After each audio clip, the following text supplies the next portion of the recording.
Bonsoir à tous. Coup de tonnerre au PSG, Neymar réfléchirait sérieusement à quitter le club de la capitale, et ce dès cet été. Ce dernier se sentirait moins en phase avec le projet parisien, et le départ annoncé du directeur sportif Antero Henrique ne jouerait pas non plus en la faveur du PSG. De plus, la star brésilienne se sentirait toujours aussi peu considérée en France. Au Brésil, le club de Fluminense rêverait de faire signer deux joueurs qui jouaient au PSG cette saison. D'abord Gianluigi Buffon qui est désormais libre de tout contrat, mais également Thiago Silva, le capitaine du PSG. Deux dossiers qui semblent toutefois bien difficiles à boucler pour le club brésilien.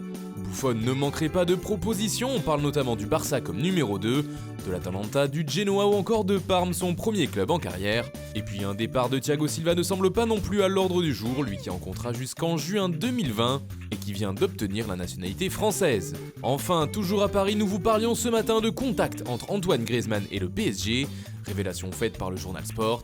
Eh bien, ce même journal va plus loin en affirmant qu'il y aurait une rencontre entre les dirigeants parisiens et le joueur, et même qu'un accord entre les deux parties serait déjà trouvé.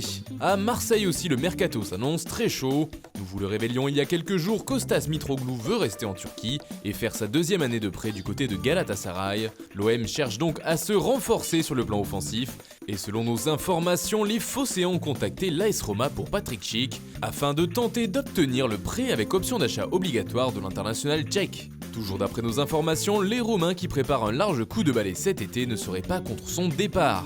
Marseille suivrait également de près Jean-Philippe Mateta, mais l'OM est loin d'être le seul sur le dossier puisque Monaco est également sur le coup. Plusieurs clubs anglais seraient passés à l'action, mais pour l'arracher à Mayence, il faudra débourser une somme comprise entre 35 et 40 millions d'euros.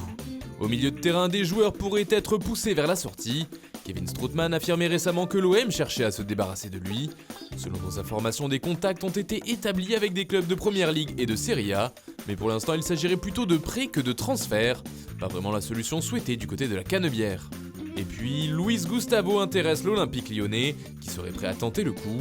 Un coup qui serait dur pour les supporters marseillais, mais pas pour les finances du club, alors que Marseille cherche justement à dégraisser. Mais l'information de la journée côté départ, c'est certainement celle de Morgan Sanson. L'ancien Héroltais aurait la cote en Première Ligue et notamment à West Ham qui se montrerait très insistant sur le dossier. Dans l'autre sens, on sait que le profil d'Olivier Ncham plaît beaucoup à André Villas-Boas. Côté défense, Grégory Sertig revient de près de Zurich pour la saison à venir. Et puis l'OM va lancer l'offensive pour Domagoj Vida. L'international croate qui évolue à Beşiktaş plairait énormément au board olympien. Seul hic, le club turc ne semble pas vraiment vendeur. À Montpellier, Ruben Aguilar attise les convoitises. Plusieurs clubs en Europe le suivraient avec intérêt. La Fiorentina, l'Atalanta, Bergame en Serie A, Cologne en Bundesliga et le Betis en Liga. Montpellier souhaite le conserver mais pourrait le laisser partir si une belle offre arrivait sur la table. On parle de 6 millions d'euros minimum. Et puis c'est officiel, le latéral droit brésilien Rodrigo Aves Suarez s'est engagé pour 3 saisons en faveur du PAOK Salonique, lui qui était en fin de contrat au Deportivo Aves. Renzo Saravia a signé au FC Porto, il s'est engagé pour 4 ans avec le club portugais pour un transfert d'environ 5,5 millions d'euros.